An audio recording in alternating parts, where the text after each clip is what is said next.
hypnothérapeute depuis plus de 10 ans et j'accompagne celles et ceux qui ont traversé des tempêtes émotionnelles à retrouver leur confiance, leur lumière, leur élan. À travers mes contenus ici, je te partage mon expérience, mes réflexions, mes doutes parfois, et surtout comment je me suis relevée. Tu entendras souvent derrière moi le vent, les oiseaux, la pluie, la vie, parce que je veux te parler sans filtre, avec mes imperfections, mes élans, mes vérités du moment. Je suis naturelle, cash, trop parfois, mais toujours vraie. Et si tu es là, c'est que toi aussi, tu cherches à te reconnecter à ce qui est vivant. Il y a des voyages qu'on choisit et d'autres qui nous choisissent. Je suis Natacha et Bali m'appelle depuis longtemps. Pas comme une destination exotique à cocher sur une carte, mais comme un murmure ancien, très ancien, une promesse gravée quelque part dans ma mémoire. On m'a dit un jour que l'une de mes grand-mères maternelles était indonésienne, originaire de Java, l'île voisine de Bali. Bien sûr que tous les Malgaches descendent d'une île asiatique.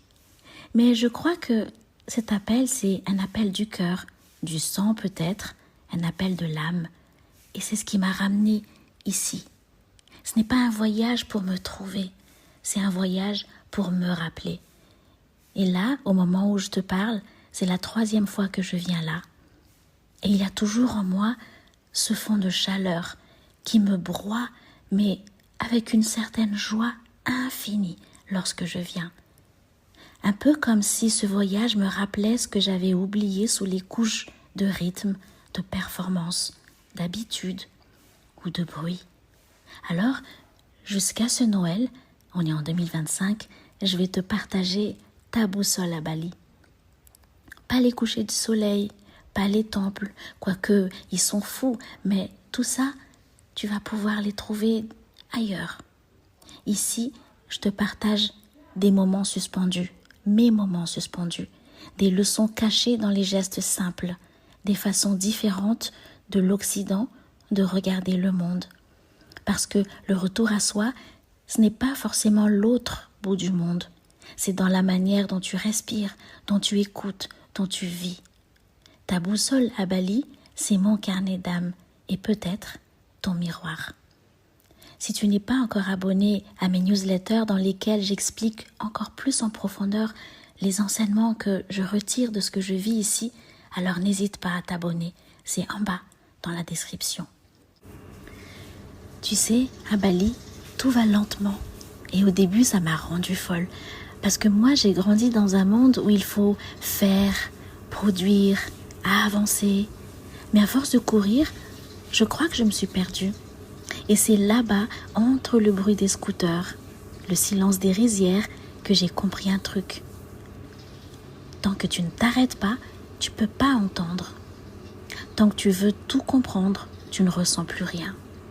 Et tant que tu cherches ta route, tu oublies de t'écouter à l'intérieur de toi dans ce que moi j'appelle ta boussole ou ma boussole. Ta boussole à Bali, c'est pas une série sur le voyage, c'est une série sur le retour à soi. Ce mois-ci, je vais te parler de gratitude, d'offrande, de temps, de vide, de beauté. Bref, de tout ce qu'on ne regarde plus parce qu'on croit ne pas avoir le temps. Alors, si toi aussi, tu sens que tu t'es un peu perdu dans le bruit du monde, reste avec moi. Parce qu'ici, on apprend à ralentir. Pas pour fuir la vie, mais pour la ressentir profondément. Bienvenue dans ta boussole à Bali. Depuis que je suis ici, je découvre à quel point la lenteur n'est pas une perte de temps. Elle te rend à toi-même. Et c'est drôle, plus je ralentis, et plus les choses se mettent à circuler avec fluidité. Comme si la vie attendait simplement que j'arrête de vouloir la contrôler pour pouvoir m'aimer à sa façon. Peut-être que le vrai secret, c'est pas d'avoir du temps, c'est de s'autoriser à l'habiter. Parce que tu peux vivre à 1000 à l'heure, entouré de monde, de bruit, et te sentir vide à l'intérieur. Et à l'inverse, passer une journée entière à respirer et de sentir la vie en toi, te sentir pleine, vibrante, à ta place. C'est ça le vrai luxe. Ce temps que tu t'accordes, c'est ton espace sacré, le lieu où tu redeviens entière, sans rôle, sans masque, sans performance. Et je crois que c'est là que tout commence. Quand tu n'as plus besoin d'aller chercher ailleurs ce que tu as toujours eu en toi et ce qui a toujours été en toi.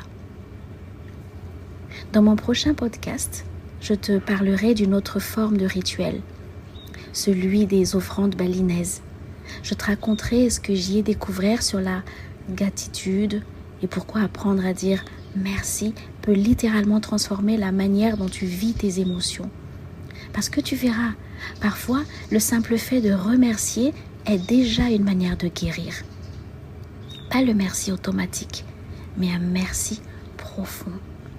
Alors, si ce voyage t'inspire, si tu sens que toi aussi tu as besoin de te recentrer, de ralentir et de te reconnecter à ce qui est vivant, pense à t'abonner pour ne pas rater les prochains épisodes. Et surtout, prends soin de toi, un peu plus doucement, un peu plus consciemment. Et on se retrouve très vite dans un prochain épisode. Tout ressentir, même ce qui fait mal, pour remettre du sens et de reprendre ta place dans ta propre vie. Et si tu savais à quel point le monde devient plus doux quand tu arrêtes de te battre pour prouver que tu mérites d'y être.